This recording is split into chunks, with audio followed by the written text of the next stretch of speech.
Bom, gente, bom dia. O- Então, hoje a minha ideia, né, é falar um pouco sobre como que eu uso, né, na minha tese, o, digamos, de certa maneira, o Kant, né, uma estratégia kantiana para solucionar um problema que aparece na obra do Nietzsche, né, que é, eu diria, talvez, assim, se há alguma é, originalidade na minha tese, talvez seja esse um ponto, né? Eu acho que tem aí pelo menos uma, nossa, que susto, hein?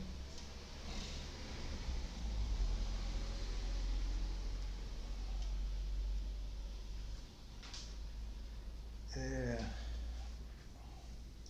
embora eu tenha colocado no programa, né, que eu me concentraria mais em 2.1 e 2.2, né, que na verdade minha ideia era concentrar no segundo capítulo, né?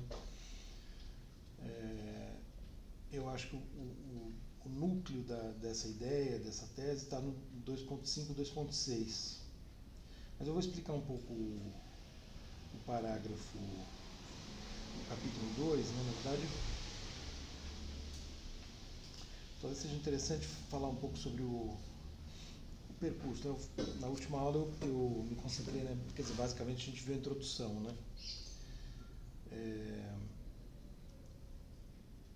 a partir do índice, né, se vocês derem uma olhada no sumário, né, no primeiro capítulo eu procuro mostrar como, é, em relação à questão do conhecimento em Nietzsche, existem diferentes leituras, né? O conhecimento e, em função de como ele veria o conhecimento, é, digamos, qual a sua posição a respeito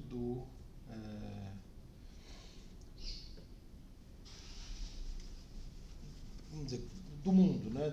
Enfim, se ele tem uma metafísica, se é uma cosmologia, se é hipotético, se não é hipotético, né? Enfim, um pouco essa questão.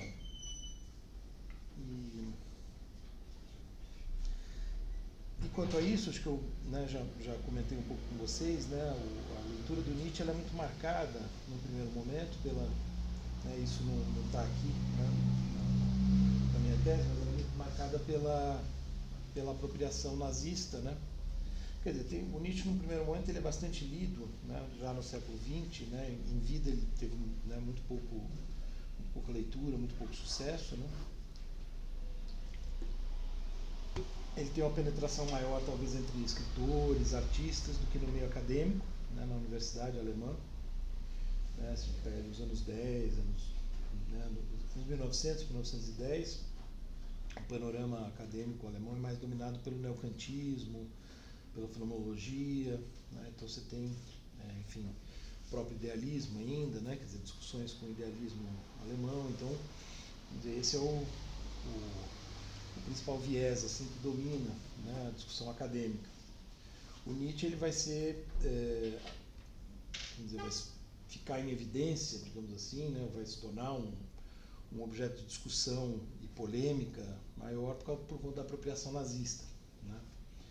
Que foi favorecida em alguma medida, ou em grande medida talvez, por uma obra que a irmã dele editou, né, com o título de Vontade de Potência, Vontade de Poder, reunindo fragmentos póstumos, né, ou seja, textos que ele não tinha publicado,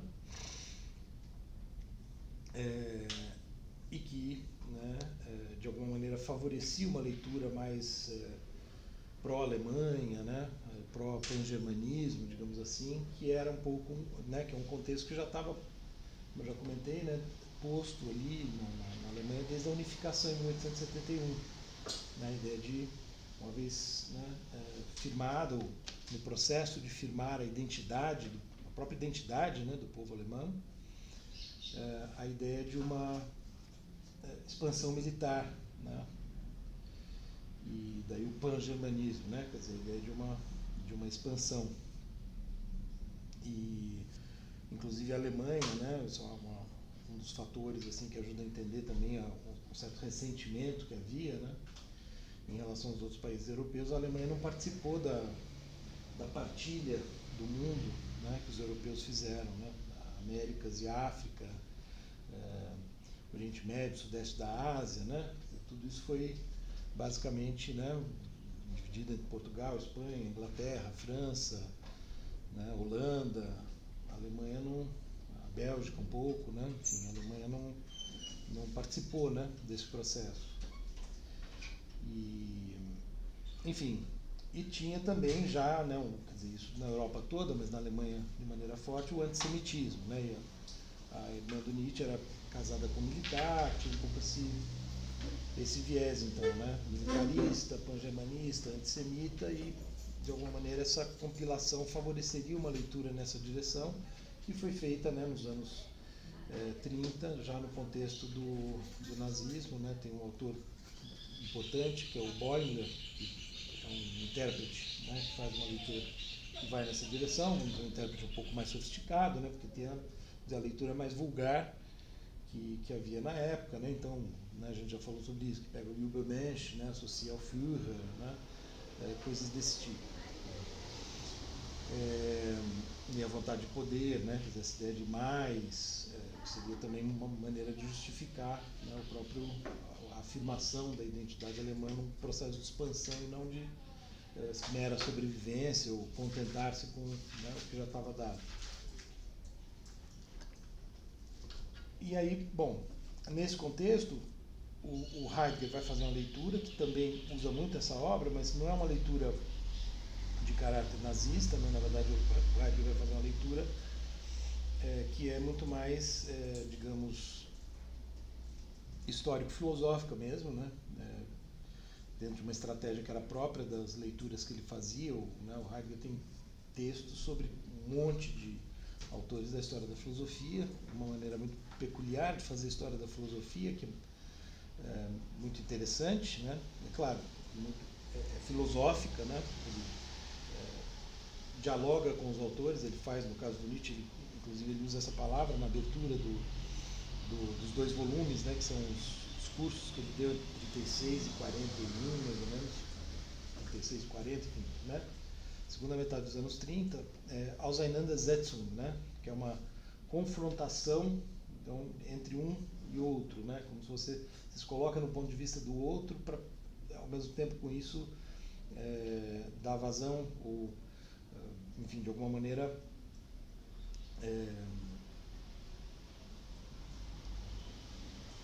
afirmar a própria filosofia, né, no diálogo com o autor.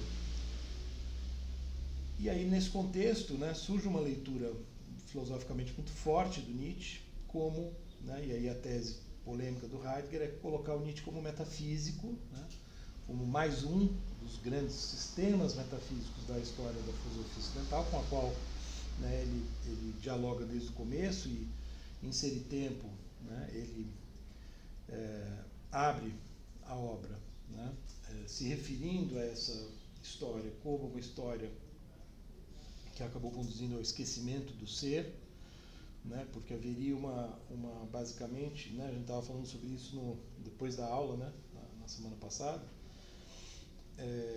sempre, digamos assim, uma tentativa de definir o que seria o ser a partir da ideia de presença, da ideia de permanência, de substância, né, de algo que seria, portanto, fixo, que se poderia definir, né.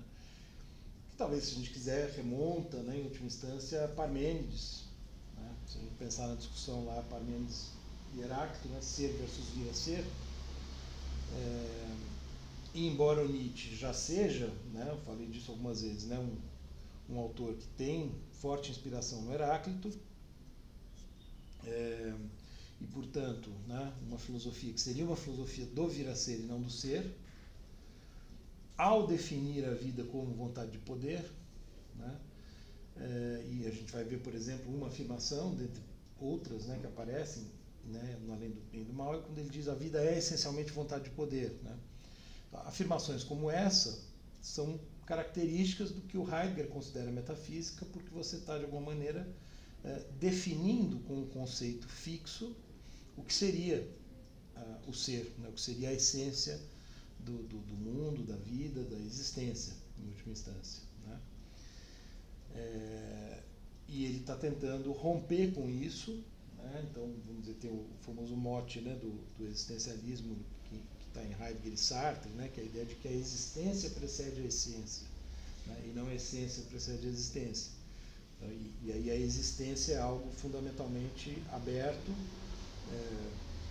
caracterizado pelo vir a ser, né, portanto algo que não pode ser definido, né? Então, ao passo que nessa tradição haveria sempre a ideia de uma possibilidade de definir o que é o ser, para a partir daí você pensar todo o resto. Então Nietzsche ainda estaria dentro dessa, né, ainda teria essa pretensão de alguma forma ao apresentar a noção de vontade de poder, por mais que ele apresente como uma hipótese, né, a gente vai ver isso, seria uma maneira de tomar posição, digamos assim, nessa grande história da metafísica.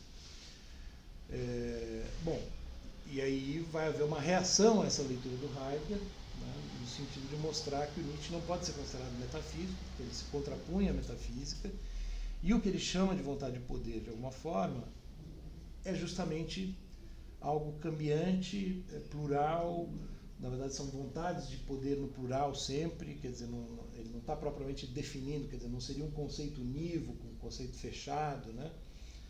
Então, várias leituras vão se contrapor a essa leitura do Heidegger, procurando fazer justiça, digamos assim, né, ao pensamento do Nietzsche, que se pretendia, né, antimetafísico, pretendia superar a metafísica e assim por diante. Bom, uma leitura que aparece com força, né, nos anos 60, sobretudo, contra a leitura do Heidegger, é a leitura dos franceses, né?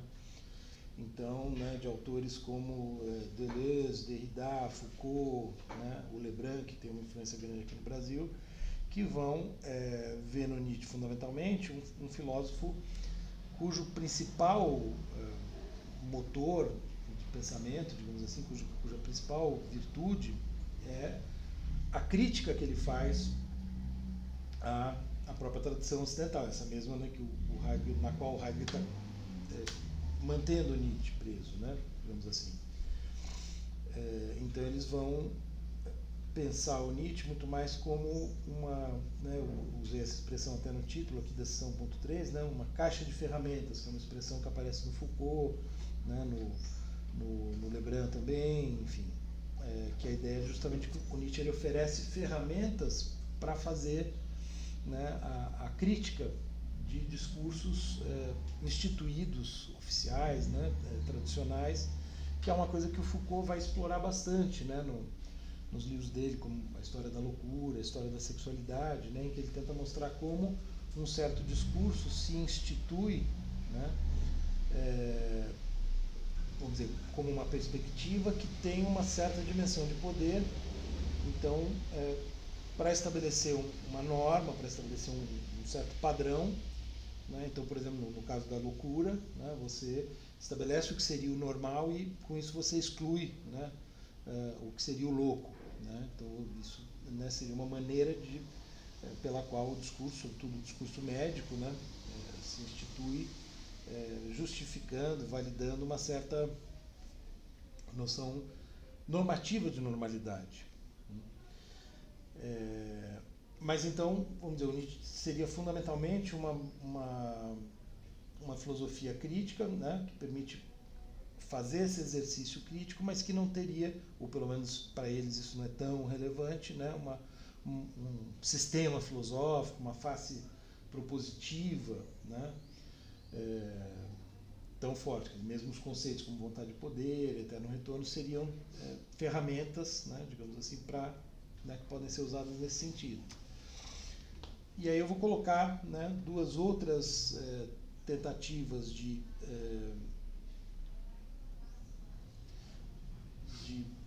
reagir tanto à leitura heideggeriana como a essa leitura, porque vejam, a leitura dos franceses teria então uma implicação um tanto relativista, né? Quer dizer, o pensamento do Nietzsche seria no fim das contas, muito relativista, que são, de um lado, a filosofia analítica, né? Quer dizer, o Nietzsche tem uma certa penetração no contexto anglo-saxão, né? da filosofia analítica, né? Em que eles tentam pensar qual a noção de verdade do Nietzsche, né? A partir, muitas vezes, do que seriam pressupostos que estão operando, mesmo que implicitamente muitas vezes, né? Mas que permitiriam entender qual é a noção de verdade que está operando ali. De alguma maneira, com isso, né, enfim, né, claro, talvez uma característica da filosofia analítica, né, em geral, mesmo, né, na maneira como eles abordam outros autores da tradição, né, acaba havendo uma certa retirada do autor do seu contexto e do próprio espírito da obra, né? Fica uma coisa muito mais técnica, né, digamos assim.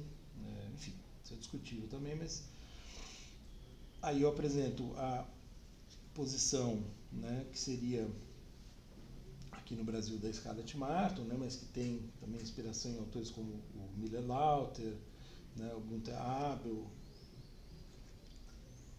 que seria justamente enxergar no Nietzsche uma filosofia do vir a ser, que seria muito mais uma cosmologia e não uma metafísica, justamente por apresentar noções como, né, vontade de poder, eterno retorno, etc., que expressariam de algum modo o elemento fundamentalmente fluido, né, dinâmico da existência. Portanto, quer dizer, o Nietzsche já estaria de alguma maneira fazendo aquilo que o Heidegger pretende fazer, poderia dizer assim, né? Bom, e aí eu vou tentar apresentar como uma saída como uma outra, uma terceira saída, né, em relação a esse impasse que se colocou no primeiro momento, né? Heidegger fazendo do Nietzsche um autor metafísico, em alguma medida dogmático, né? E os franceses fazendo dele um relativista, né? Que seria essa terceira leitura, né? Justamente uma filiação do Nietzsche à tradição kantiana, né? E aí eu coloco, porque eu tento mostrar como que sobretudo essa leitura cosmológica acabaria também colocando Nietzsche como uma filosofia de algum modo dogmática, na medida em que afirmando, né, quer dizer, tendo a pretensão de um conhecimento da essência da realidade e assim por diante, ainda que ela seja vir a ser, né, quer dizer, isso até a gente poderia pensar para o próprio Heidegger, né, em alguma medida. Bom, então, e essa é uma leitura, né, sobre a qual eu já falei, que tem ali no Antônio Marques, né, que eu citei, né, a nota introdutória dele, por sua vez tem inspiração no Friedrich Kaubach, tem o Volker Goethe, eu citei esses três autores, né, que vão nessa direção. E aí, sobre a qual eu já falei, né, acho que os slides que eu trouxe vão nessa direção, vou retomar em seguida, mas a partir dessa leitura, né, quer dizer, então vendo o Nietzsche como uma filosofia perspectivista, né, que de alguma maneira tem um pouco daquela estrutura transcendental, né, digamos assim, porém um transcendental disperso, né, quer dizer, um transcendental que não tem mais aquele caráter universal, isso ajudaria a pensar uma estratégia para solucionar o problema que eu trouxe, né, na semana passada, quando eu li a própria introdução, né, de, por um lado, Nietzsche descrever então como seria o mundo na sua cosmologia, ainda que hipoteticamente, e de outro lado ele afirmar noções positivas como o ideal de superação de si, a noção de espírito livre, etc. Né? E aí, bom, partindo do perspectivismo, então o que eu faço, né, no segundo capítulo, né, que eu coloco assim, a cosmologia da vontade de potência e o indivíduo humano livre, dois pontos de vista compatíveis, né, eu coloco essa interrogação. E aí o ponto de partida, dada essa leitura, né, que eu então no primeiro capítulo ao final propus, né, como sendo a que seria mais interessante de alguma maneira, né, quer dizer, isso que eu tento argumentar, tanto o homem né, o ser humano como um mundo, seriam objetos a interpretar, numa chave sempre necessariamente perspectivista, né? Quer dizer, a ideia de interpretação está próxima da noção de perspectiva.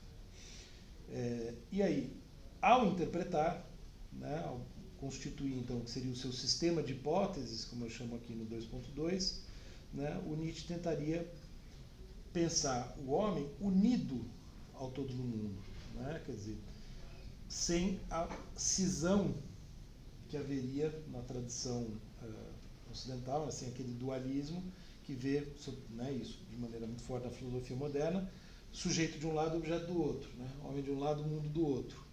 Então, na verdade, a ideia seria fundidos, e aí a noção de vontade de poder serviria para isso, quer dizer, tem todo aquele contexto, né, que eu já mencionei do avanço da biologia, né? Então o próprio Schopenhauer já, né, apontando para uma interpretação fisiológica do pensamento, da razão, né, da consciência e assim por diante, o que favorece, né, essa leitura.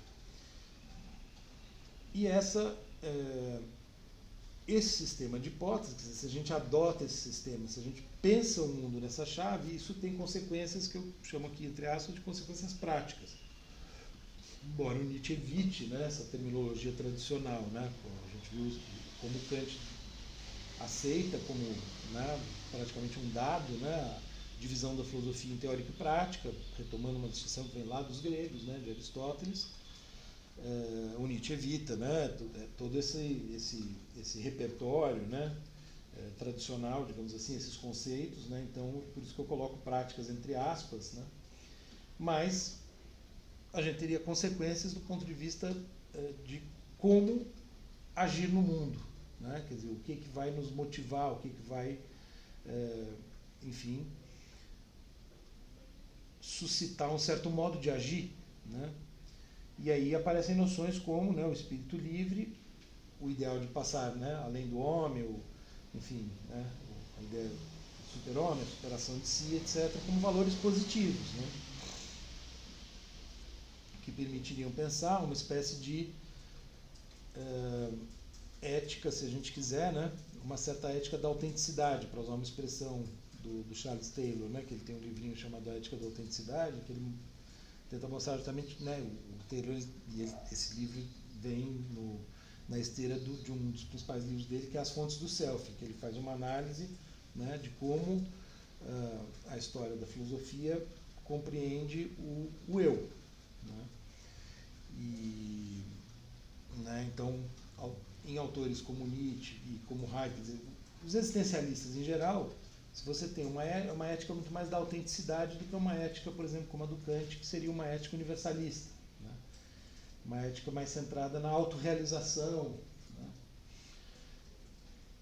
Bom, e aí, se o Nietzsche tem uma cosmologia que une o homem, né, ao todo do mundo, de tal modo que o agir humano é como que determinado por forças, impulsos, etc., que não são conscientes, né? Então isso coloca em xeque noções como liberdade e assim por diante. Há um certo, vamos dizer, uma tensão entre adotar essa cosmologia, essa visão de mundo e propor valores positivos, né? Porque aí retoma aquele problema que a gente viu bastante no Kant, né? Como pensar o agir humano, né? O como agir, se não somos livres, se não somos nós que tomamos as decisões, que deliberamos e assim por diante, né? Então eu coloco vontade de potência versus espírito livre, uma antinomia nietzschiana, né? Porque se colocaria o mesmo tipo de problema que o Kant analisa lá nas antinomias, né? Como aquelas questões em que a razão chega numa espécie de aporia, né? Num beco sem saída e não consegue resolver, porque, né, no caso do Kant, se coloca lá em relação à liberdade. Existe liberdade? Não existe liberdade, né? É tudo determinado. E aí, tendo feito, né, no primeiro capítulo, né, tendo estabelecido, né, aquele fio condutor ligando o perspectivismo kantiano ao perspectivismo do Nietzsche, na linha do que eu expus nos slides e tal, eu vou pensar uma solução para essa antinomia análoga à solução que o Kant propõe, né, via duplo ponto de vista. Então, o duplo ponto de vista kantiano é a compatibilização das duas dimensões antagônicas do discurso humano. Né? E aí no 2.6, jogando com perspectivas o duplo ponto de vista como solução para a antinomia nietzschiana. E aí, tendo feito isso, eu como que me autorizo, né? Ou eu me considero suficientemente embasado com esses 2 primeiros capítulos para descrever numa certa chave isso que seria, né, aqui eu proponho uma metafórica aí, vamos dizer, bélica, né, que é muito própria do Nietzsche, a guerra do espírito livre, no 3º capítulo, né, que é uma guerra, vamos dizer, da singularidade se afirmando contra a universalidade, né, porque para o Nietzsche a universalidade ela é essencialmente padronizadora, né, e é justamente aí que, portanto, implica negação da vida, né, um pouco que a gente já viu. Então, há uma defesa da singularidade, digamos assim. Aí, né, então, eu vou mostrar por que ele então se contrapõe, né, à democracia, ao socialismo, né, que são desdobramentos modernos, no fundo, da visão cristã de mundo, que se institui como, né, uma moral do fraco, né, vamos dizer, virando o jogo, né, contra o forte por meio do intelecto e da noção de igualdade. A noção de igualdade ela vem, né, como o grande valor, né, a palavra-chave, digamos assim, de toda, né, a elaboração cultural. Porém, no cristianismo, né, a ideia de que nós somos iguais perante Deus, digamos, vamos viver de fato, né, essa situação no céu, não na terra, né, mas na democracia e no socialismo, principalmente, você tem a tentativa, digamos assim, de realizar essa igualdade na terra. Né? O que para o Nietzsche seria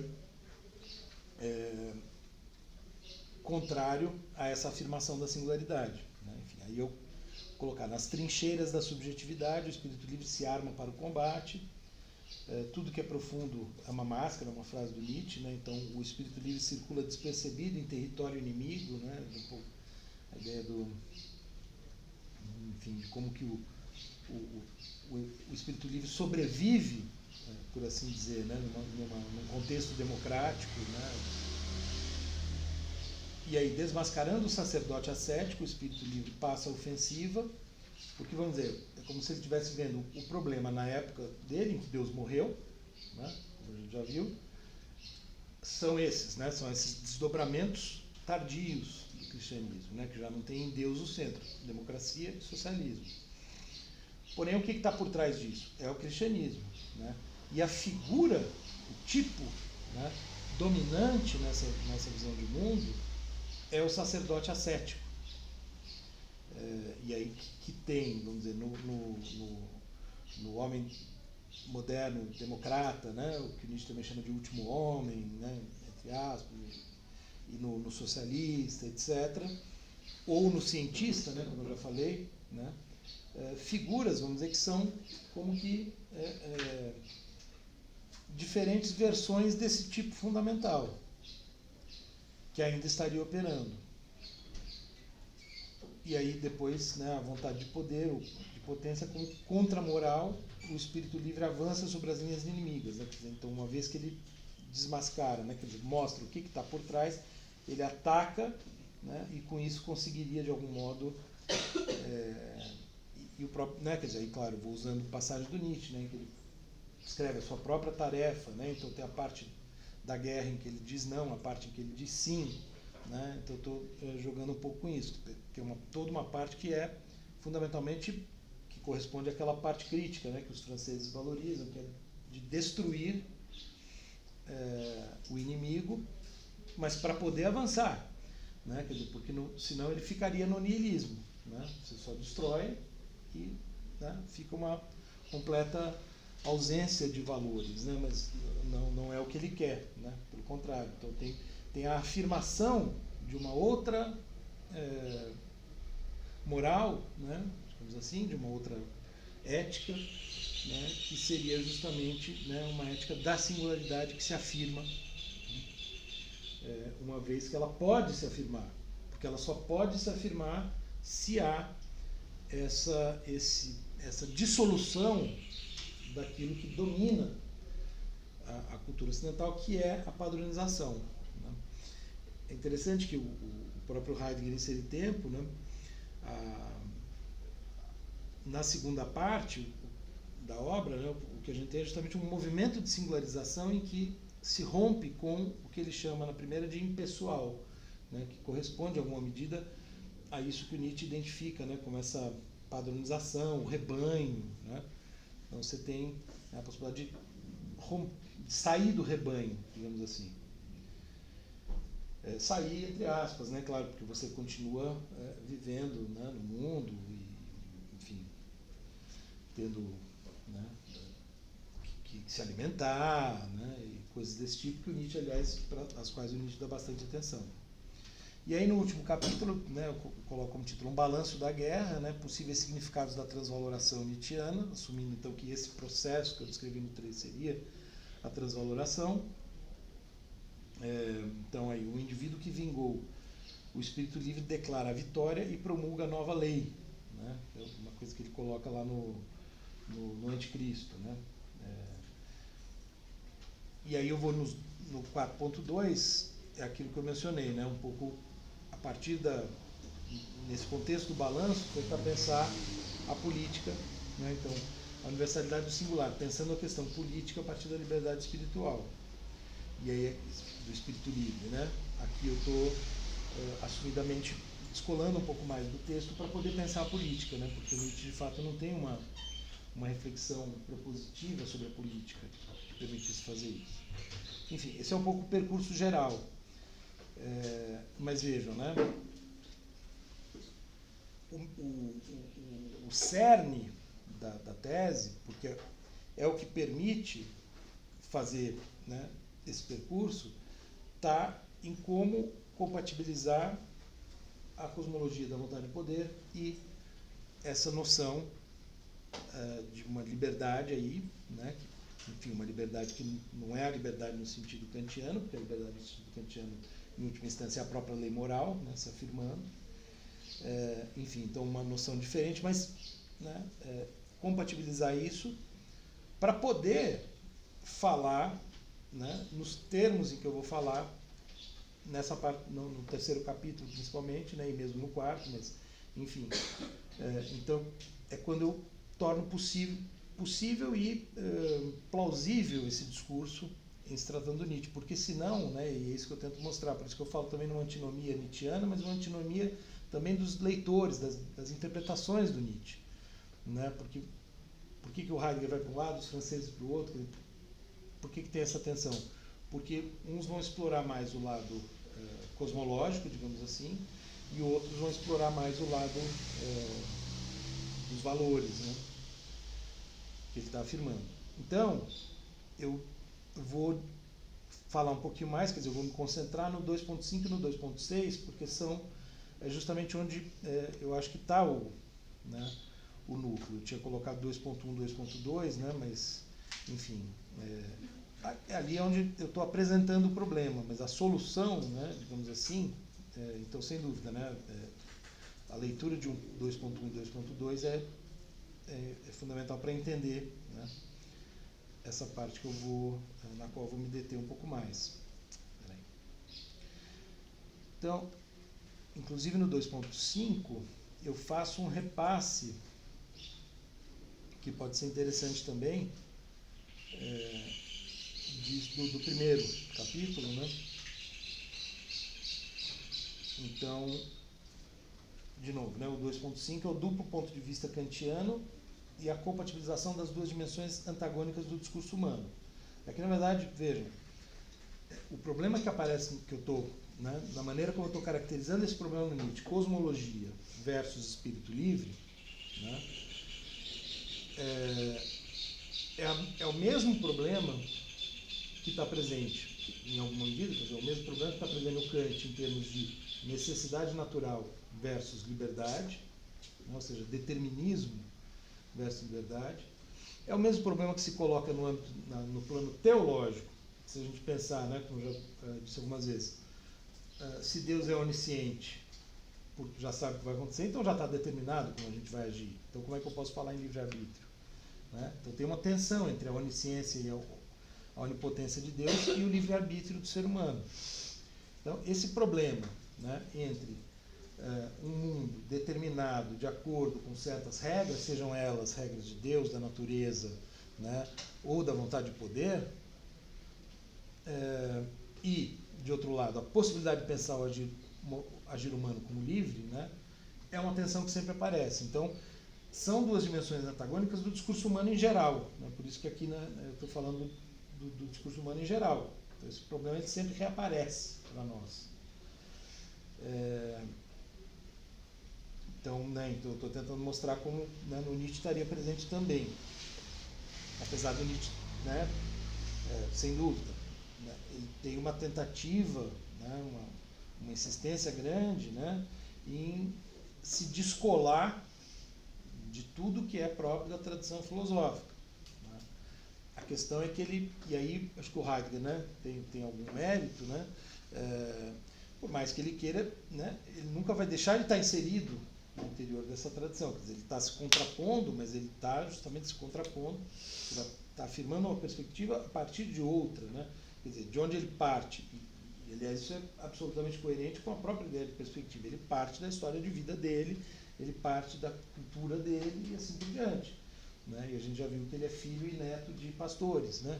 Então, o cristianismo, contra o qual ele se posiciona, está inscrito, né, no seu DNA, digamos assim, filosófico.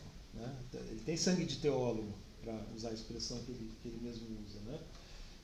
Então, ele tenta romper, ele tenta estabelecer uma nova perspectiva, mas ele está situado, né, no interior dessa tradição, não poderia não estar. Então, eu começo o 2.5 rememorando, né, de novo esse primeiro capítulo. Né? Então, valeria rememorar aquilo que vimos no primeiro capítulo acerca do perspectivismo kantiano, base para o paralelo com o pensamento kantiano que eu estou propondo agora. Tendo por base o antagonismo existente entre a leitura de Heidegger e aquela predominante entre certos autores franceses, um antagonismo que se poderia resumir na velha fórmula dogmatismo versus ceticismo, que é uma fórmula do Kant, né? Mas que é outro problema recorrente na história da filosofia e do qual nós temos aguda consciência, digamos assim, na modernidade, porque isso vem junto com a própria consciência da historicidade.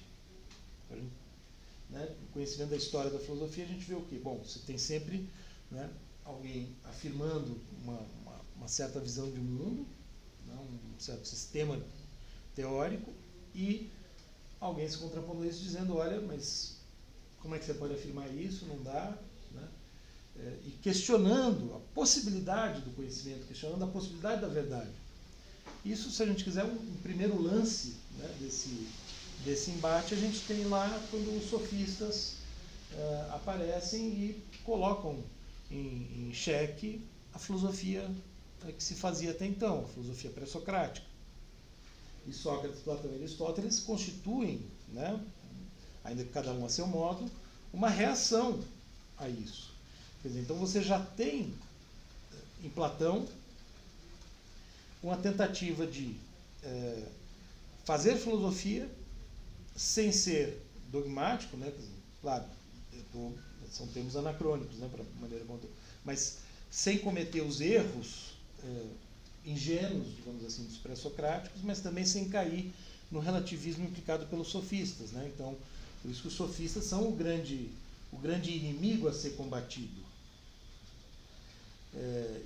Né, enfim, e aí na cena moderna, como a gente sabe, isso vai reaparecer na oposição entre metafísica clássica e empirismo, notadamente na figura do Hume. Né? Então, no Kant se coloca nesses termos, né? E o que eu estou colocando aqui é que isso fica claro também, quer dizer, isso aparece no Nietzsche e se coloca nessa contraposição. Se a gente pega a leitura do Heidegger e a leitura dos franceses, é como se, né, o Heidegger está fazendo do Nietzsche um dogmático, os franceses estão fazendo do Nietzsche um relativista.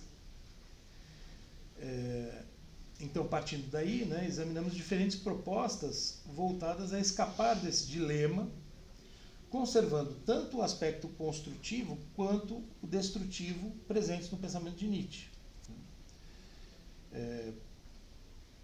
Vimos, em primeiro lugar, como os filósofos analíticos, recorrendo ao princípio da aceitabilidade racional como um critério metaperspectivo para analisar as afirmações nietzschianas com pretensão de validade e distanciando-se assim até certo ponto.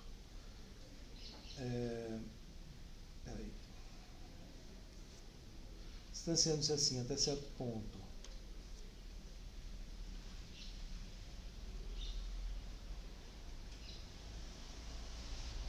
Peraí. O que está acontecendo? Até certo ponto, conscientemente, seja da letra do texto, seja do espírito da obra, né? Então, né, em alguma medida, porque uma filosofia analítica tem essa ideia de você pegar, né, para discutir um conceito, você vai no autor, você não está preocupado em fazer a história da filosofia.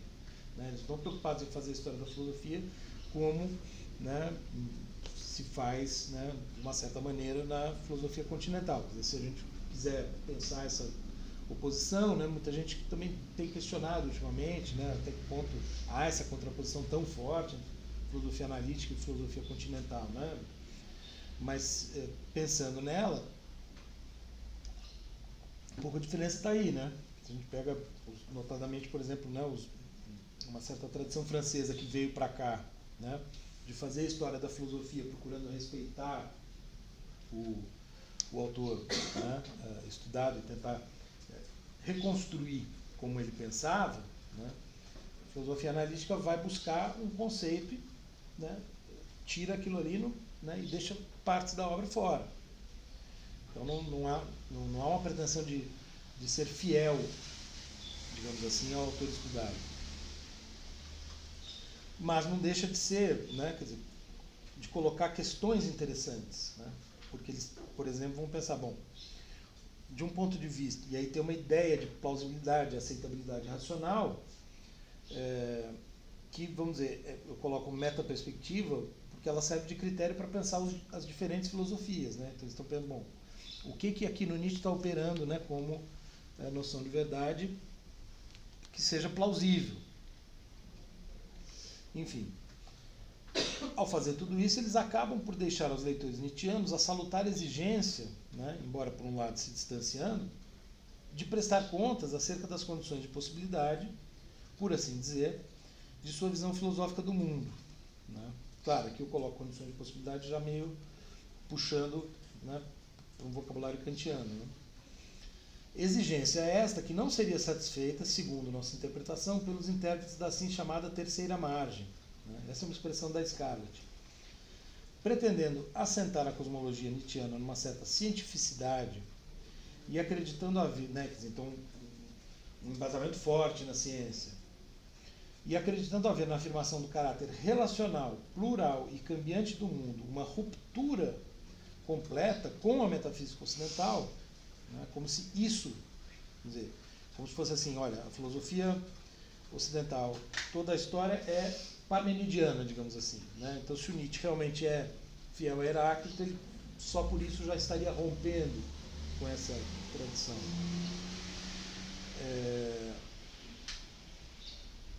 A meu ver, então, né, segundo a minha leitura, eles acabariam com isso, né, por enredar-se num dogmatismo bastante similar ao apontado por Heidegger, ainda que assinalando o caráter heraclítico e não platônico da filosofia de Nietzsche. Né? Porque o Heidegger está querendo colocar o Nietzsche ainda numa tradição inaugurada por Platão. Eles estariam mostrando assim, olha, o Nietzsche rompeu com essa tradição. Mas ele ainda estaria, né, se a gente aceita a cosmologia, né, como, digamos, a verdade do mundo, né, isso também significaria, né, uma posição dogmática. Ou pelo menos, ou então Nietzsche descobriu, né, a verdade e, né, não precisamos mais ler nenhum outro autor. Está lá, é só ler o Nietzsche que está ali a verdade do mundo. Né?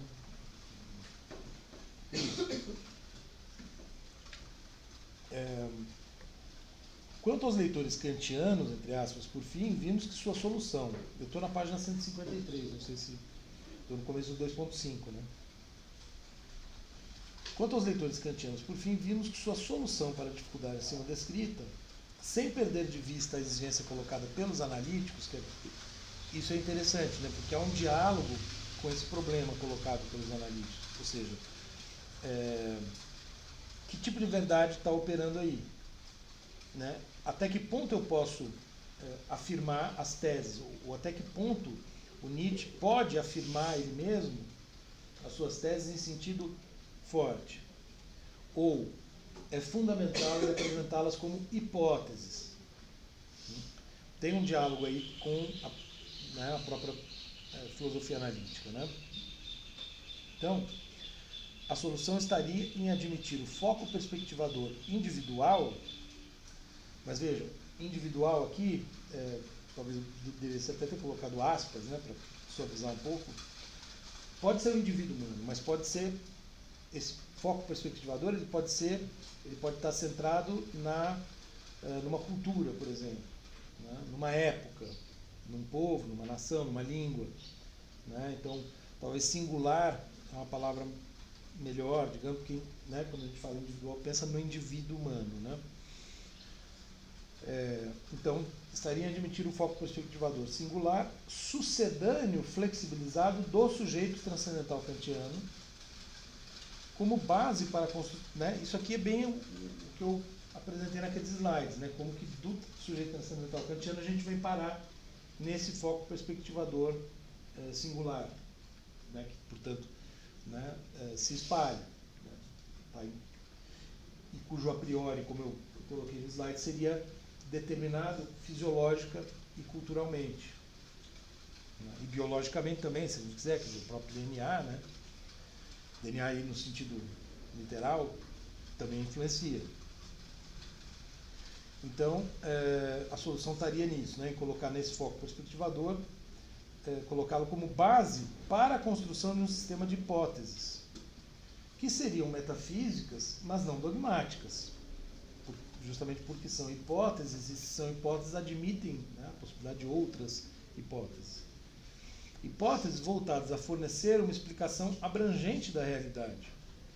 Realidade cuja existência estaria fora de dúvida. Tá? Quer dizer, então, me parece que, né, aí tem uma outra discussão complexa, né, mas, enfim, o Nietzsche, quando, né, ele fala, bom, ele critica a contraposição entre mundo aparente e mundo verdadeiro, né? O mundo essencial e o mundo inteligível, o mundo sensível, né? O mundo das essências, o mundo das aparências, né? Bom, mas e aí tem o texto, né, a história de um erro, em que ele fala: se a gente tira o mundo aparente, o que sobra? O mundo verdadeiro, né?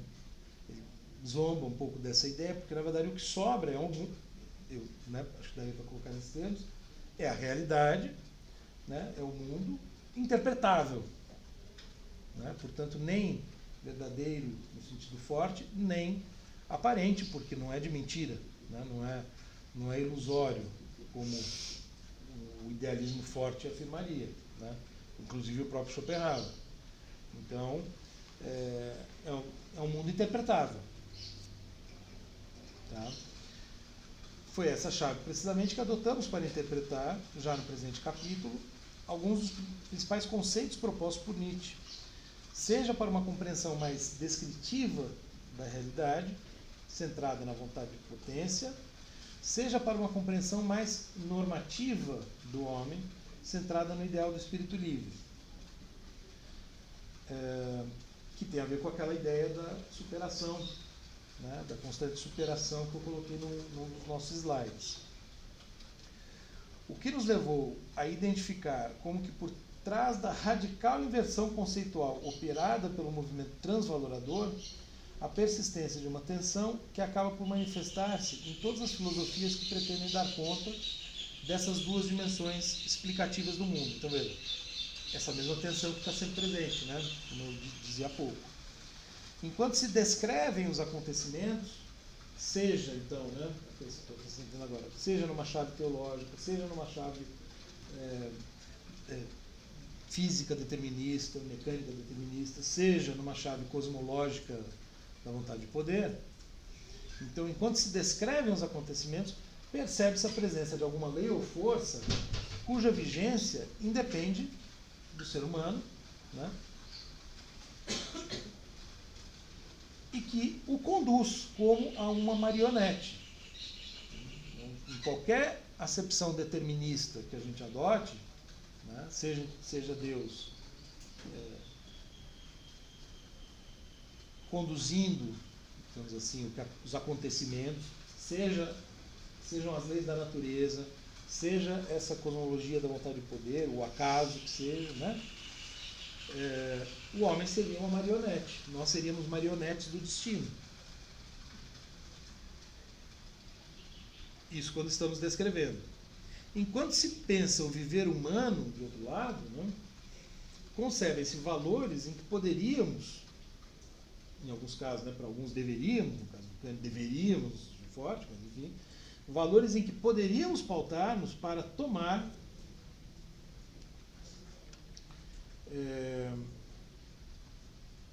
decisões e agir. Tá? Então, por um lado, nós somos marionetes, mas se a gente for marionete, como é que a gente vai adotar valores e não só agir, mas conviver em sociedade, né? Nos valorando uns aos outros, pô, né? Tal pessoa é legal, tal pessoa não é. Por quê? Né? A gente adota valores o tempo todo. Né? A gente age de uma certa maneira porque a gente acha que é certo agir daquela maneira. Ora, se a gente fica só com o viés descritivo, isso não faz sentido. Né? Uma outra maneira de colocar isso é uma contraposição entre juízo de fato e juízo de valor. Né? São registros diferentes. Então, é certo que o próprio Nietzsche, ao insistir na ruptura total com a tradição filosófica do Ocidente, que passava, como vimos, pela destruição de noções como ação e sujeito, né, que ele coloca em xeque, a gente vai ver isso no Além do Bem e do Mal, né, no primeiro livro.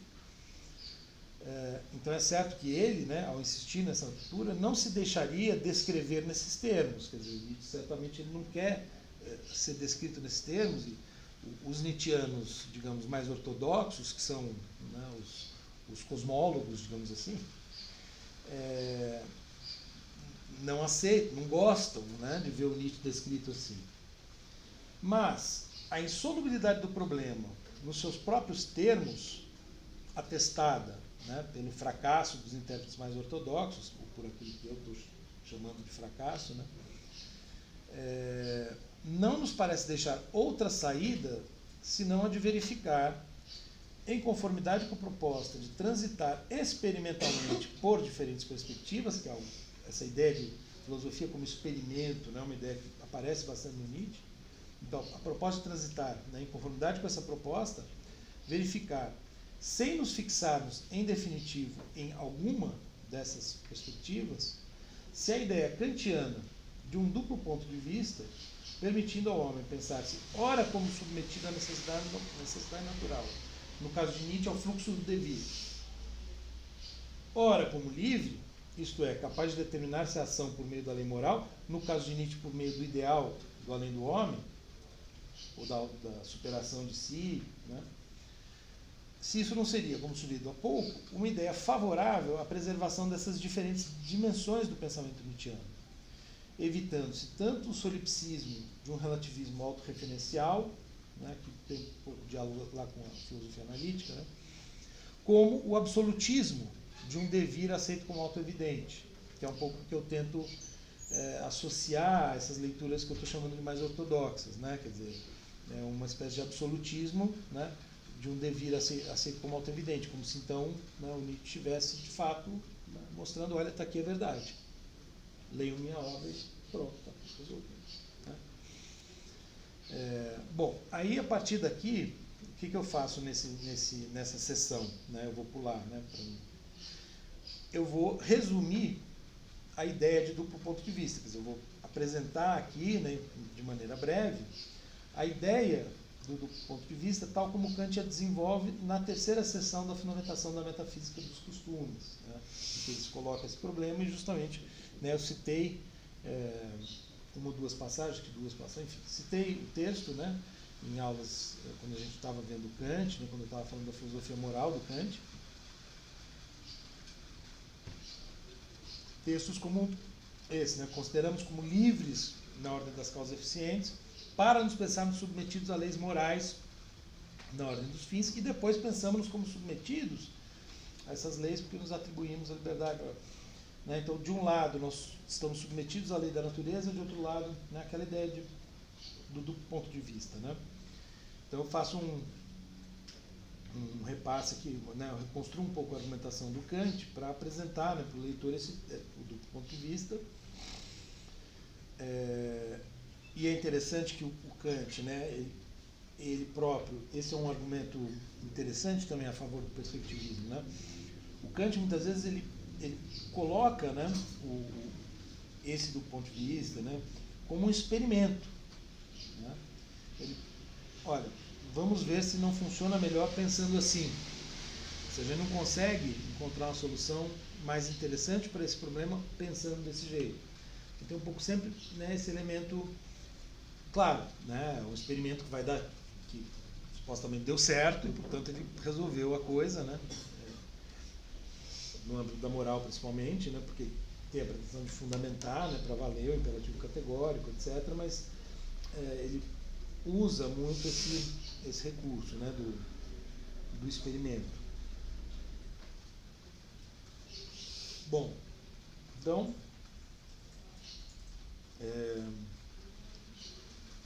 daí o que eu faço? Então, depois de apresentar do ponto de vista, né, do Kant, eu vou ver, né, eu vou propor trazer esse do ponto de vista para resolver o problema no Nietzsche, no 2.6, que é a última sessão desse segundo capítulo, né? Tudo bem, gente? Se vocês quiserem fazer questões, tá? Me interrompa. Então aí seria, né, jogando com perspectivas, o duplo ponto de vista como solução para a antinomia nietzschiana. Bom, na verdade, né, a transposição de um duplo ponto de vista, qualquer que seja ele, para o interior de uma filosofia que se diz tá ruim de passar de uma página para outra. Ah, não, é que o cursor tinha ficado para cima. Então, no interior de uma filosofia que se diz perspectivista, né, colocar um duplo ponto de vista parece uma operação bastante simples. Né? Se esta filosofia admite uma variedade de perspectivas possíveis acerca do mesmo objeto, o que dizer de apenas duas? Né? Se em Kant se mostrava acentuada a dificuldade teórica, cabendo justificar passo a passo a abertura de um campo conceitual a ser percorrido segundo critérios práticos, constituindo assim um segundo ponto de vista alternativo ao primeiro, né? Então o teórico e o prático, né? E os dois, só na terceira crítica que aí vão surgir outros pontos de vista, quer dizer, ali, por isso que na terceira é que vem uma abertura, né, por um certo perspectivismo no sentido mais forte, mas enfim, né, então todo o esforço para mostrar como o segundo ponto de vista se sustenta, né, e nós podemos adotar ambos, né? Então, se em Kant tem esse passo a passo, em Nietzsche os pressupostos epistemológicos perspectivistas, se levados a sério, tendem a tornar menos problemática essa passagem. Ora se pensa o mundo segundo a lógica da vontade de poder, ora segundo a lógica do espírito livre, ora ainda segundo a lógica da própria física moderna, o âmbito de validade da causalidade e assim por diante. Né? Então, a gente vai ver, de certo modo, no livro 1 do Além do Bem e do Mal, né, esses três pontos de vista vão estar presentes, vão estar aqui e ali aparecendo. Claro que o espírito livre, que é o título do segundo livro, vai estar mais forte ali. Né? Mas a vontade de poder o Nietzsche coloca como uma alternativa à mecânica newtoniana. Né? Uma alternativa hipotética, mas não para refutar, e sim para que se possa pensar o mundo pelas duas perspectivas. O que, né, vai muito né, que, vamos dizer, é muito plausível, enfim, né, se coaduna bem com, né, o espírito da filosofia da ciência posterior, né, do século XX, que tem uma tendência crescente a pensar o próprio fazer científico, né, em grande medida nesses termos, né, com a proposição de modelos teóricos que funcionam, um funciona melhor aqui, o outro funciona melhor ali, né, e não importa tanto se é verdadeiro no sentido absoluto, forte da palavra, mas sim, né, se explica determinados fenômenos e mais do que isso, né, se permite que nós façamos intervenções no mundo bem-sucedidas, né, e assim por diante. Segundo o que vimos, então, né, anteriormente aqui no livro, né, no entanto, as coisas nem sempre são tão simples quando temos o texto nietzschiano diante de nós. Muitas passagens nos dão a impressão de que uma perspectiva teria de prevalecer sobre a outra, de que seria necessário, portanto, decidir entre elas, aceitando uma e excluindo a outra. Quer dizer, isso, na verdade, é uma coisa que eu tentei fazer, né? Agora, né, enfim, não dá para reconstruir, evidentemente, né, mas está aí no livro. Como que, né, o Nietzsche, ora, parece afirmar a cosmologia, digamos assim, da vontade de poder de uma maneira muito forte, né, excluindo a possibilidade de pensar qualquer noção de liberdade, qualquer ideal normativo ou valorativo, etc., e de outro lado, passagens que vão em outra direção. Então, quer dizer, há uma tensão no próprio texto, né? Há uma tensão, né? A gente vai ver um pouco isso no livro, né? no Além do Bem e do Mal. Uma tensão com a qual o próprio Nietzsche, de alguma maneira, joga, brinca um pouco, né? Quer dizer, o Nietzsche tem uma auto-ironia, né? E enfim, eu diria uma certa, tem vamos dizer, o pensamento dele tem um caráter por vezes lúdico, né? Quer dizer, como se ele estivesse brincando, né? No sentido positivo. Inclusive, né, tem uma citação aqui que eu vou fazer em que ele fala do brinquedo e da criança, né? Que eu acho muito interessante, né? Mas se a gente se coloca essa questão, fica difícil decidir, né? Então, é uma tensão que, vamos dizer, parece, a gente poderia dizer, não incomoda tanto ao próprio Nietzsche, talvez, né? Mas, né? Então, esse é um argumento possível, inclusive, né? O Vinícius Figueiredo, ele escreveu um texto, né? Uma resenha, artigo, né? Enfim, sobre o meu livro, né? Em que ele justamente questiona o quanto eu não estou trazendo, né, uma perspectiva externa para o Nietzsche, né? Porque o Nietzsche não estaria tão preocupado com isso aqui, né? Mas, e aí talvez a própria entrada em cena da filosofia analítica, ela traz o problema, né, para fora um pouco da obra nietzschiana, né? Eu tento me manter no espírito da obra, mas ao mesmo tempo levo a sério a questão, né? Enfim. Então, se eu não estou justamente adotando um ponto de vista kantiano, né, mas me parece que justamente aqui, né, aí procurei responder isso a ele, né, eu escrevi um artigo respondendo, né, o próprio problema demanda, né, essa solução. Então, o problema filosófico, né, quer dizer, tem um problema filosófico para o qual eu estou tentando trazer uma solução, que tudo bem, ela é externa. Qual é o problema disso, né? Bom, há um problema se a gente ficar muito preso ao método estruturalista, digamos assim, né? Ou seja, eu tenho que ficar no interior da filosofia do autor, né? Eu estou justamente jogando aqui, tentando mostrar, olha, tem uma coisa aqui, né, na obra do Nietzsche que deixa o leitor confuso, perplexo, né? E aí eu estou tentando trazer uma solução, né, que, claro, do ponto de vista mais tradicional, uspiano, né, digamos assim, né, um pouco estou contrabandeando, né, um ponto de vista externo, mas eu estou fazendo isso assumidamente, né. Então até aqui o que eu fiz, né? Eu procurei desfazer essa sensação de uma encruzilhada, ou vou para cá ou vou para cá, né? mostrando o quanto as duas dimensões analisadas seriam igualmente fundamentais ao pensamento nietzschiano, e o quanto é perfeitamente possível pensá-las conjuntamente, seja já no perspectivismo avant la lettre de Kant, né, ou não tão avant la lettre, né, porque se a gente pegar o que o Karl Albach, o Antônio Marx estão dizendo, você já tem mesmo, né, um perspectivismo no Kant, mas seja com tanto mais razão no perspectivismo pluralista de Nietzsche. Mas a necessidade de tomar uma decisão poderia agora recolocar-se, ainda que amenizada, sob o signo não tanto da aceitação e exclusão, aceito uma, exclua a outra, né? Mas do prevalecimento da hierarquia. Ou seja, qual das duas é mais importante?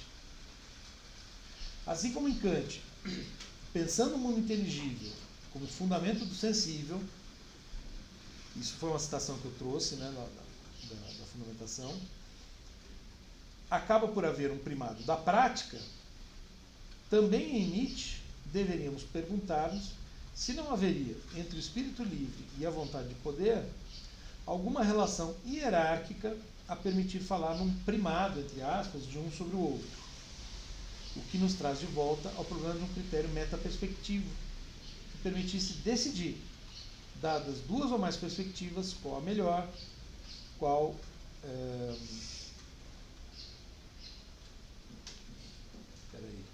qual a pior, etc. Tá? Tudo bem? Né? Então, vamos dizer, uma coisa é mostrar, olha, tem as duas perspectivas no Nietzsche. A outra é pensar, bom, mas qual é mais importante? Qual será que deve ser tomada como mais importante? E aí eu coloco essa questão do primado da prática, que é uma expressão do Kant, né, primado ou primazia, né, da prática, ou seja, a prática mais importante, a filosofia prática mais importante que a filosofia teórica, do Kant. Então, na terceira crítica, quando ele está pensando na junção das duas, a gente viu, não é muito por alto, de passagem, mas a gente viu como o suprassensível, né, é o que vai dar a unidade, ainda que uma unidade precária, etc, etc, né? Ora, o que nos dá acesso, por assim dizer, ao suprassensível é a liberdade, é o elemento moral do ser humano, digamos assim. Então, esse lado, ele prevalece, né? É mais importante. De certo modo, né, eu falei isso algumas vezes, né, de fato, para o Kant, o grande incômodo trazido pela crítica do Nietzsche, da metafísica clássica, do Nietzsche, do Hume, era quanto às consequências morais do relativismo. Né? Então ele estava pensando em solucionar isso, ele passa pelo conhecimento teórico, mas, né, visando chegar numa solução para a filosofia prática. Né? E o título original, né, aqui o título do livro ficou Nietzsche, Perspectivismo e Democracia, um espírito livre em guerra contra o dogmatismo. O título da tese é Nietzsche e o primado da prática, um espírito livre, né? Então eu estou de fato fazendo uma provocação grande com isso, né? Já no título, né? Vocês viram lá, quando eu li na introdução, eu falei, olha, não é uma tese sobre Nietzsche e tal. Bom, falar em primado da prática é uma expressão tipicamente kantiana, né? Para falar do Nietzsche já é, né? Já dá bastante, já causa, né? Bastante incômodo em certos leitores. Bom, um problema é esse, então, né, de qual seria mais importante, que já não cabe tratar nos termos gerais ou abstratos em que o abordamos antes. Dadas essas duas perspectivas específicas, a normativa, entre aspas, de um lado, e a descritiva de outro, né, e aqui as aspas são importantes, né, sobretudo na normativa, né, porque Nietzsche não tem isso certamente ele não tem, né, se tem esse elemento ético, é muito mais uma ética da autenticidade, né, uma estilística da existência, muito mais próximo de de um contexto ético existencialista, né, do que uma moral deontológica normativa, né, no sentido de forma. Mas enfim, dadas essas duas perspectivas, é preciso verificar agora o que funciona, entre aspas, o que funciona melhor, tendo em vista o conjunto do pensamento nietzschiano. Se o, aspas, primado teórico da vontade de poder sobre o espírito livre, ou se o primado prático deste sobre a queda, né? Ou seja, o que é que está de fato conduzindo, um pouco isso, né? O que está conduzindo o esforço pensante do Nietzsche? É a cosmologia? é digamos assim, né, o intento de compreender a realidade, ou é um intento de inverter, de transvalorar, né, o intento de mudar o eixo axiológico, digamos assim, da nossa civilização. Um pouco esse é o problema, né? E me parece que, né, mesmo saindo um pouco aqui dos meus termos, né, dos termos em que eu propus a questão, né, certamente me parece que a questão principal para o Nietzsche é justamente, né, mudar a maneira pela qual nós valoramos as coisas e, portanto, a maneira como nós vivemos. Porque ele vê fundamentalmente na tradição ocidental cristã, né, algo que produz sofrimento por conta da negação da vida, né? E ele, não é à toa que ele se define como um psicólogo, né, que ele traz muito essa questão da doença e da saúde, etc. Quer dizer, ele está propondo, em grande medida, né, digamos, um caminho, né, para uma vida mais saudável.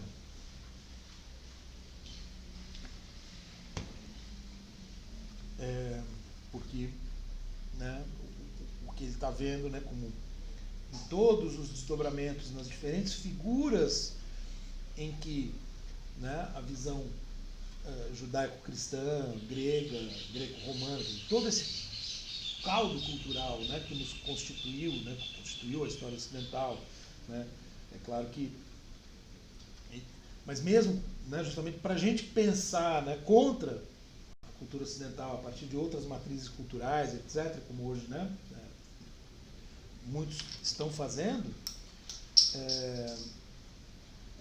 é o tipo de esforço que o Nietzsche fez também, né? Quer dizer, o Nietzsche está, de alguma maneira, ele prepara, né, um pouco a tese do Jacóia, que eu mencionei recentemente, né, que ele tem defendido.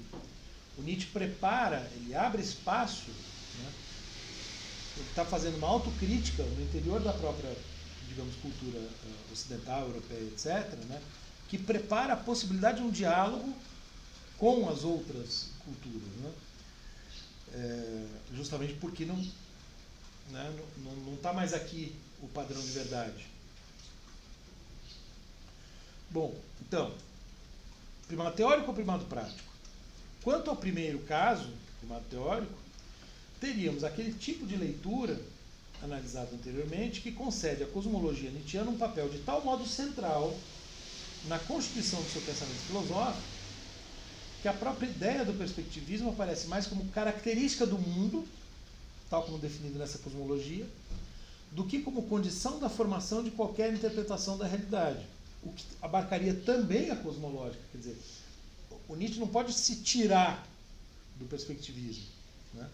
Isso é um paradoxo, sem dúvida, né, que se coloca para ele, que se coloca para a hermenêutica, a ideia do círculo hermenêutico, por exemplo, fala sobre isso, que você tenta pensar, a gente tenta pensar de uma maneira objetiva, mas a gente nunca vai sair do nosso local, do local a partir de onde a gente faz, né, projeta a perspectiva, ou se a gente quiser, para usar uma expressão mais atual, do nosso lugar de fala, né?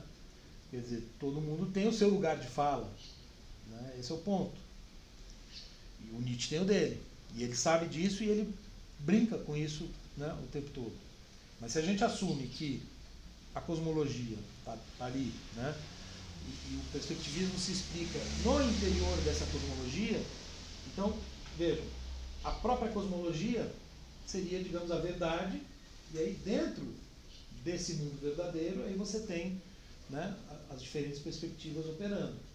Mas, né, a gente estaria assumindo, né, uma certa concepção da realidade como verdadeira. E aí, né, isso me parece acarretaria um problema. Desse ponto de vista, evidentemente, a noção de liberdade e com ela de espírito livre deveriam ser o mais mitigadas possível, né, de modo a funcionarem como meros elementos da descrição de um certo interpretar filosófico que acontece em tais e tais condições, segundo a lógica da vontade de poder, do eterno retorno, etc., etc. ao sentir-se livre, sentir-se ilusoriamente livre, né, o filósofo, e isto valeria para o próprio Nietzsche, está na realidade imbuído da ilusão que o leva a pensar e escrever determinadas coisas como se fossem fruto de sua própria decisão soberana, quando na verdade está a serviço de um impulso qualquer, cujo sentido a princípio desconhece. O que eu mencionei para vocês, né? Quando Nietzsche escreve os prefácios, em 86, ele escreve prefácio para livros anteriores, e ele descreve o processo de elaboração dessas obras, ele adota muito essa perspectiva, assim, né? Como se o que estava acontecendo ali era fundamentalmente involuntário, né? Então não tinha ali, né, um autor que tomava decisões e que quis fazer isso, quis fazer aquilo conscientemente, né? Posteriormente ele... Agora, o meu argumento é, mas na hora que ele estava escrevendo ele precisava acreditar que era, senão ele não escrevia. Bom, e é esta, segundo nos parece, a única forma possível de a dimensão teórica ter, né, então, essa cosmologia, ter primazia sobre a dimensão normativa ou prática, enfim, do espírito livre, tal como ocorreria, por sinal, caso a teoria tivesse primazia sobre a prática no pensamento kantiano. Né? Porque há leituras, né, de Kant que vão, de certo modo, dar uma primazia para a dimensão teórica em detrimento da prática. Né? Muitas leituras, só importa a crítica da razão pura, né?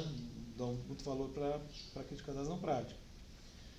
Se o mundo, tal como configurado, né, pensando no Kant, na conjunção entendimento e sensibilidade, que constitui, né, que constitui o domínio da experiência, né, da experiência possível, fosse tomado como base única e absoluta para todo o restante do pensamento humano, inclusive aquele que se debruça sobre o problema da moralidade, então, essa moralidade não passaria de uma quimera sem qualquer contato com a realidade. E seria impossível falar em liberdade ou autonomia. Por isso que o Kant faz a distinção fenômeno coisa em si, por isso que ele fala que, na lógica transcendental, que não é a verdade absoluta. Né? O conhecimento teórico não é verdade absoluta. Ele precisa falar isso para poder validar, né, uma certa filosofia moral. Então, se ao contrário a prática adquire primazia sobre a teoria, o que se faz perfeitamente possível em virtude do caráter não absoluto do conhecimento empírico, né, eu me antecipei a isso, a moralidade torna-se um domínio legítimo de reflexão filosófica, a possibilitar tanto a fundamentação kantiana do imperativo categórico, lastreada numa certa concepção do ser humano, portanto, uma certa interpretação, cuja pretensão de validade deixamos aqui entre parênteses, não vou entrar no mérito, né? Quanto, então, possibilitar tanto a fundamentação kantiana quanto a transvaloração propositiva dos valores cristãos voltada a instituir uma nova forma ou novas formas de avaliar e viver o mundo, no caso do Nietzsche. Mas, sabe, é fundamental que a perspectiva descritiva não seja a verdade absoluta, que esgota a realidade. No fundo, né, vamos dizer, o exemplo paradigmático disso que eu estou descrevendo é o positivismo. Né? Então você fala, olha, ciência nos dá a verdade, o que não se encaixa aí é bobagem. Né? É uma versão hard assim, né, do positivismo. Né? Ora, tanto Kant como Nietzsche têm consciência desse problema. Né? Por isso que o Nietzsche, embora tenha uma fase ali que ele parece namorar um certo positivismo, vai para a ciência, depois ele começa, como eu já disse, né, tem a famosa momento da Gaia Ciência em que ele fala, né, que a crença na ciência é tão metafísica quanto a crença em Deus. Né? Justamente por isso. Né? Porque se então a ciência é a verdade absoluta, né, a moral é bobagem. Né? Acreditar em valores, em, né, liberdade é pura ilusão. Né? Que o espírito livre tenha primazia sobre a vontade de potência é, assim, de certo modo, tão somente uma decorrência de sua aceitação enquanto conceito valorativo de caráter central no pensamento de Nietzsche. Ou bem se aceita que o perspectivismo é fundante de seu filosofar, o que implica a anterioridade das escolhas valorativas e, portanto, a liberdade perspectivística em relação à interpretação descritiva do mundo, ou bem se invertem os fatores e a verdade essencial do mundo, que veio à expressão por meio do filósofo profeta, digamos assim, né, ironizando, tornaria necessária a completa eliminação de qualquer referência a indivíduo, liberdade, escolha, etc. E tornaria carente de sentido a própria ideia de um projeto de transvaloração, a própria ideia de algo como uma, cito Nietzsche, tarefa futura do filósofo, sendo esta tarefa assim compreendida. O filósofo deve resolver o problema do valor, deve determinar a hierarquia dos valores. Ora, como é que Nietzsche poderia falar em tarefa? Como é que ele poderia falar que o filósofo deve isso ou aquilo, se a ação humana é totalmente determinada pelo fluxo do vir a ser? Né? Percebem? Esse é o problema, essa é a questão. Né? Então, por isso que é fundamental admitir que a própria vontade de poder, que é o conceito, né, nuclear, digamos assim, né, da visão do mundo que Nietzsche propõe, é uma hipótese, que é como ele a apresenta, a gente vai ler no livro 1 do Além do Bem e do Mal. Porque se ela for verdade, se ele a assume como verdade absoluta, né, aí não dá para pensar de maneira coerente, digamos assim, né, em algo como o filósofo deve resolver o problema do valor. Então, isso mostra, né, quer dizer, a importância que ele dá para a questão do valor, para a questão de determinar a hierarquia dos valores. Então, essa operação no campo dos valores é fundamental, é a mais fundamental, digamos assim. Né? Quer dizer, a orientação, a nossa orientação no mundo em termos do que é bom e do que é ruim. E aí ele está se contrapondo, né, a uma certa, justamente, valoração que ele considera, né, que, né, dominou a história ocidental e tem um caráter nocivo, né, ainda que tenha implicado grandes realizações ao longo da história, né, tem um caráter nocivo e mais do que isso, né, esse é um outro aspecto que se poderia explorar, né, está em decadência, né, quer dizer, então, quando ele diagnostica o niilismo, né, ora, o que o niilismo evidencia? Que a civilização ocidental está em decadência. No século XIX, e a gente poderia, talvez, dizer que essa decadência se acentuou de lá para cá, não sei, algo que a gente poderia pensar. Né? Então, se, né, em determinados contextos, né, naquela lógica, né, que eu mostrei nos slides, né, de uma afirmação da vontade de poder por meio de um desvio, né, digamos assim, um desvio que passa pela força criativa do espírito, pelo intelecto, etc., foi positiva, né, é como se o, digamos, o potencial dessa forma de afirmação, né, já tivesse se esgotado, vamos dizer, essa cultura já deu o que tinha que dar. Interessante, né? Isso daria para relacionar, inclusive, com a ideia de fim da história do Hegel, se a gente pensar no fim da história como, não fim da história humana em geral, mas fim da história do Ocidente. Uma certa história, portanto. Então, acho que tem um pouco essa sensação, né, na época, né, no século XIX, de um esgotamento de possibilidades dessa cultura.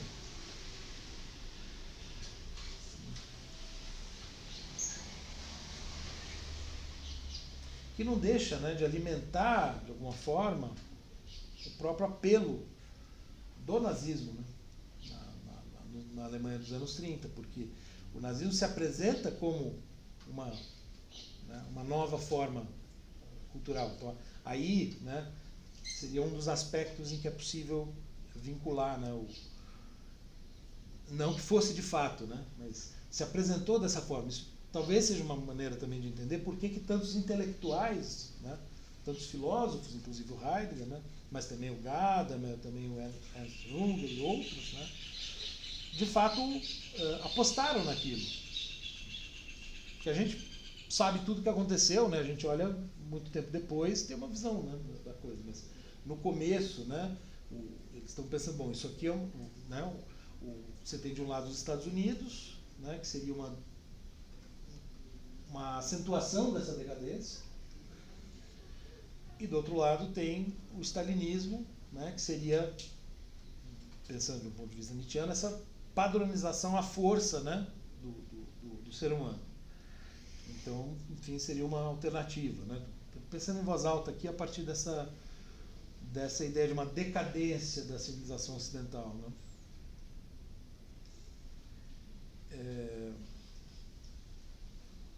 E mesmo se a gente quiser, né, aí indo para um outro lado, né, todas as outras culturas que hoje se afirmam contra, né, digamos assim, né, essa tradição ocidental, né, uma filosofia latino-americana, filosofia africana, né, quer dizer, coisas que estão na ordem do dia, né, digamos assim, de alguma maneira também são uma tentativa de reagir não só à dominação da filosofia ocidental, mas à própria decadência, né, da filosofia ocidental, em alguma medida. E é como se o Nietzsche, diagnosticando essa decadência e apontando, e veja que interessante, né, isso é um tema recorrente no pensamento dele. Ele fala de uma tarefa futura, de filósofos futuros, né? Então é como se ele se vê, muitas vezes, ele parece se ver como um preparador de terreno, né? Ele está destruindo vamos dizer, um certo modo de valorar e abrindo espaço para um outro modo de valorar. Ele está talvez começando a fazer isso. Mas essa citação aqui mostra, né, como ele está pensando isso como algo a ser feito pelos novos filósofos. Filósofos que sejam justamente, né, que tenham o critério da afirmação da vida, né, como um critério decisivo. Eu estou na 169 do meu livro, né? Ora, eu prossigo aqui, né? Se não quisermos apagar a frase do texto ou interpretá-la como ledo auto-engano de Nietzsche à época em que a escreveu, né? Então aqui eu estou sendo ligeiramente irônico, e note que se trata da genealogia da moral, né, escrito em 87, então devemos aceitar, ao menos como um ponto de vista possível, que o filósofo para Nietzsche deve ser alguém capaz de, entre várias tábuas de valores, que é uma imagem que ele usa muito, né, possíveis, escolher e defender aquela que lhe pareça melhor. Alguém, claro, esse que lhe pareça não é trivial, né, não é que nem escolher a roupa de manhã que você vai vestir, né? Alguém capaz de escolher e defender, por exemplo, a visão de mundo instituída na cosmologia da vontade de poder, não porque seja a verdade do mundo, mas porque tem a virtude de subverter o quadro valorativo próprio ao cristianismo, ensejando assim o estabelecimento de uma, entre aspas, moral mais flexível em que os valores possam ser atribuídos, caso a caso, às situações por nós vividas, em que cada um de nós tem a liberdade para dar leis a si mesmo, expressão que a gente usa bastante, criar a si mesmo, etc. E vejam que interessante, né? O Nietzsche várias vezes usa essa expressão, dar leis a si mesmo. É exatamente a fórmula que o Kant adota quando ele fala da moral, da autonomia. Só que para o Kant, o dar leis a si mesmo é o ser racional que se dá lei a si mesmo. Então, né, é a razão que se dá leis a si mesma, e todos nós, por sermos racionais, vamos então nos dar a mesma lei, né? Porque é aquela concepção universalista de razão, né? O Nietzsche insiste na mesma fórmula, mas justamente sem esse pressuposto universal. E aí, né, bom, aí eu trago uma citação, que é a citação da H.S. Ciência, em que ele fala viva a física, mas é um viva a física não pela física em si, mas sim pelo fato da física servir para isso, né? Então, é uma citação em que ele fala, eu vou me apressar aqui, né, porque já são 15 para as 10, em que fica claro, né, porque esse viva a física está ligado ao que a física proporciona no sentido de podermos nos posicionar contra a visão cristã de mundo. Não porque a física seja verdadeira, mas sim porque ela mostra a realidade de uma certa maneira que, claro, ela pode ser verdadeira, né? Veja, o Nietzsche não está preocupado em provar ou refutar, né? É interessante, a gente vai ver no Além do Bem e do Mal uma passagem em que ele fala sobre isso, né? Em nenhum momento Nietzsche, por exemplo, em nenhum momento chega nem, né, fala, assim, refutar Deus, né? Isso seria um completo absurdo. Assim como não vai provar nenhum outro Deus, né? Não vai provar Dionísio contra o crucificado, né? É uma frase de Dionísio contra o crucificado. Não se trata de provar, o Deus cristão é falso e Dionísio é verdadeiro. Não tem nada a ver com verdade e falsidade. Aliás, a gente vai ver isso claramente, né? Além do bem e do mal significa também além do verdadeiro e do falso. Então não se trata de verdadeiro e falso. Mas eu quero chegar na outra citação aqui.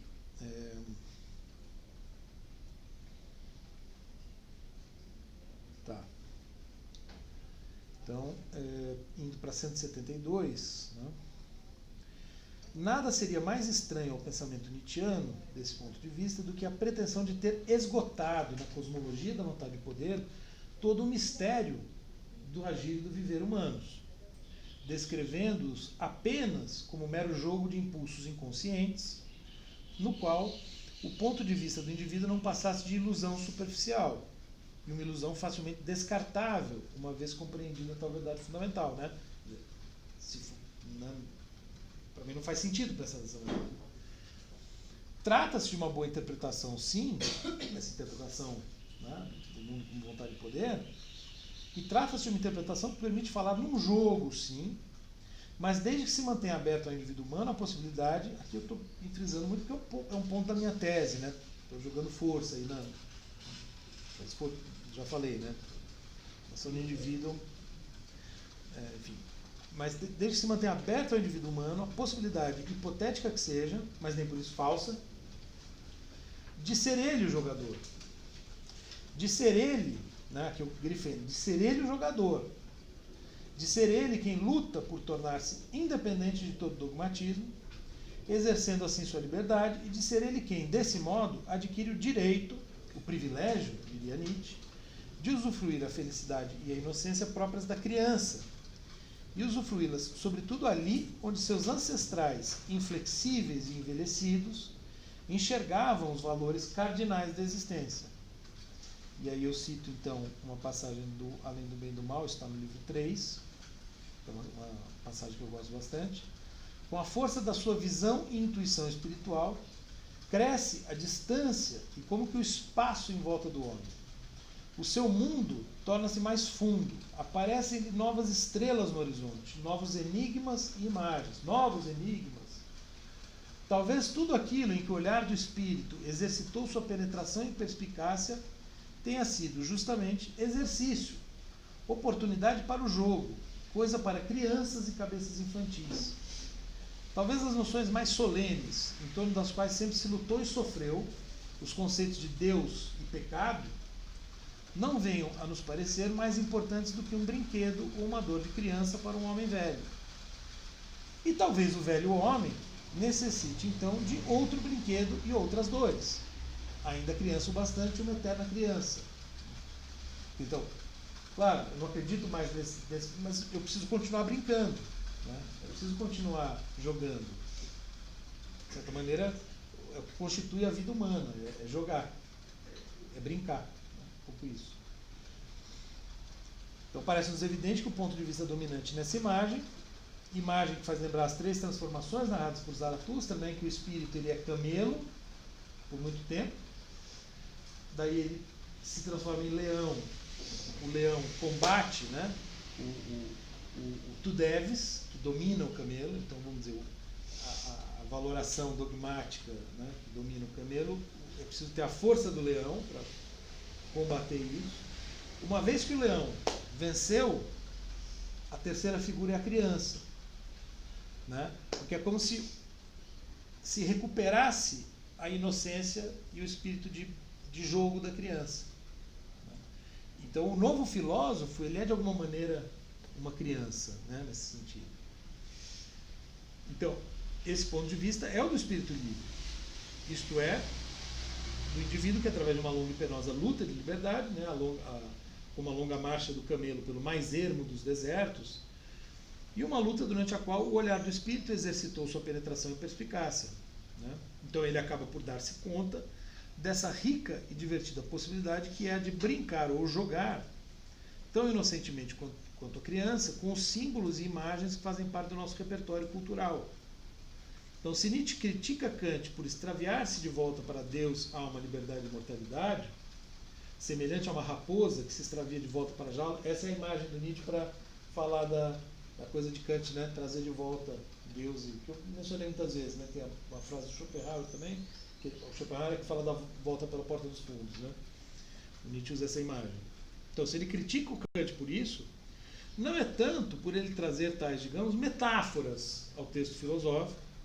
Quantas vezes não vimos o próprio Nietzsche falando de alma, Deus e liberdade, ou almas, deuses e liberdades, talvez, né? Tudo no plural, mas sim porque as traz enquanto conceitos unívocos, concorrendo ao posto de verdades do mundo, com hipóteses não comprováveis, exceto no Kant, mas nem por isso desprovidas de tal pretensão. E, sobretudo, porque, assim fazendo, continua a levá-las a sério. E logo Kant, cuja, citando Nietzsche, né, força e esperteza haviam, né, a força e a esperteza do Kant haviam arrombado a jaula. Então você tem que ele arromba a jaula, ele deixa que volte, mas em vez de voltar como, né, brinquedo, volta como coisa séria. Esse é o problema. Né? Enfim. E aí eu vou, né, depois concluir esse capítulo. Então, o espírito livre nietzschiano, ao contrário, que também arrombou a jaula, ou até, né, que se beneficiou do arrombamento efetuado por Kant, né, porque o Nietzsche é um herdeiro de alguma maneira disso, pretende aproveitar sem culpa a liberdade de viver fora da jaula, recriando valores, usando novas e velhas imagens, brincando e jogando, enfim, com tudo aquilo que o mundo lhe oferece, seja na natureza, viva física, seja na cultura e na história humanas, onde abundam tantas antigas e veneráveis hipóteses. Aqui eu estou citando aquela passagem do Além do Bem e do Mal, pena que a Isabela não está, que ela conhece bem essa passagem, ela sempre fala, né? Quando ele fala da hipótese da alma, que não é para jogar fora, né? A hipótese é legal. Mas isso é algo que ele só pode fazer, segundo procuramos mostrar, caso reconheça em si mesmo a possibilidade de fazê-lo. Uma quase tautologia, que assim expressa, permite reforçar a percepção do absurdo contido na leitura oposta, segundo a qual ele próprio, a rigor, nada seria. Que ele assim se enxerga a título de hipótese secundária, assegurada a primariedade perspectiva de seu próprio ponto de vista individual, ou seja, que ele se enxergue como nada. Né? É algo perfeitamente possível e mesmo interessante para que ele possa então optar por mergulhar no mundo todo de que faz parte, realizando assim o valor de uma afirmação incondicional da vida. O que eu estou pensando aqui? De fato, a hipótese do nada é inevitável. Né? É inevitável passar por isso. Eu estou pensando inclusive no Kierkegaard e no Heidegger, né? Como a questão do nada aparece, né? Mas ela é mais uma razão, digamos assim, para essa afirmação forte, firme da existência. Bem existencialista, né, essa ideia. Se ele deixasse, porém, que uma tal visão da realidade adquirisse para si o caráter de verdade absoluta do mundo, tanto faz se cosmológico ou metafísica. O ponto é esse. Tá bom, se quer chamar de cosmologia, chama de cosmologia. Se quiser chamar de metafísica, não importa se está chamando de metafísica ou de cosmologia. O que importa é se você está considerando que é verdade absoluta ou não. Né? Se é dogmatismo ou não. Isso é o que importa. Né? Se fosse dogmática, né, essa visão, então ele teria na vontade de poder, no eterno retorno em conceitos afins, muito mais do que um brinquedo ou uma dor de criança. E seus leitores ficariam seriamente em dúvida quanto à promessa do Nietzsche de não fazer do seu juízo uma lei universal, porque ele critica o Kant por isso, né, de querer fazer do seu juízo uma lei universal, imperativo categórico, por exemplo. Né? Ora, né, se o Nietzsche leva tão a sério assim os seus conceitos, né, então não é mero brinquedo. Né? A questão é essa, será que o Nietzsche se leva tão a sério assim? Ou será que ele não está brincando, justamente? Quer dizer, acho que esse é um ponto muito importante, né? A gente estava falando disso outro dia, né? Quer dizer, como que os nietzschianos levam a sério demais o Nietzsche e se levam muito a sério alguns, né? Acho que tem um problema aí. O Nietzsche não se leva tão a sério. Claro, se você pega os póstumos, por isso que eu acho que é um problema usar demais os póstumos, né? Os textos que ele não publicou, ele não queria publicar, enfim, né? As anotações, porque ali ele não está preocupado, né, em mostrar para o leitor que aquilo é só uma hipótese, né, que ele está só jogando ou algo assim. Mas tem que ver como que nos livros que ele escreveu para publicar, e ele tinha uma preocupação muito grande com o estilo, né, com a forma da escrita, etc.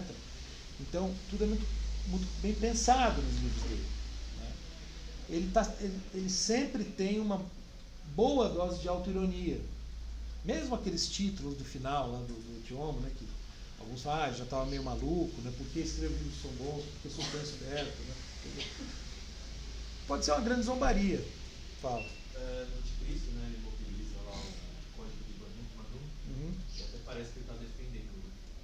Aí tem um póstumo dele que ele fala o seguinte: para a crítica do código de Manu, o livro inteiro se assenta sobre a mentira sagrada.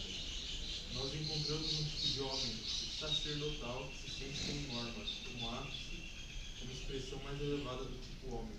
A partir de si ele toma o conceito de melhor.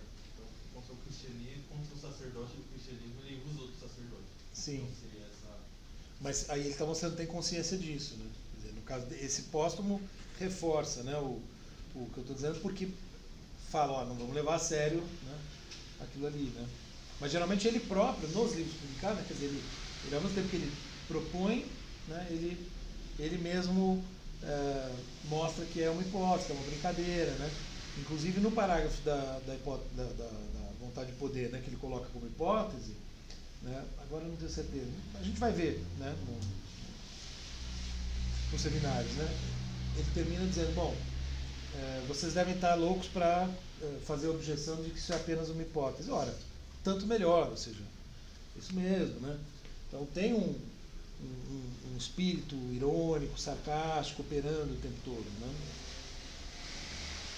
Enfim, então eu acho que essa é muito interessante, né? Essa imagem da criança e do jogo, né? Essa questão do jogo é importante. Inclusive aqui a gente poderia, né? Quer dizer, tem, né, algumas pessoas fazem essa associação, relacionar com a ideia de livre jogo lá do Kant, que é própria do artista, né?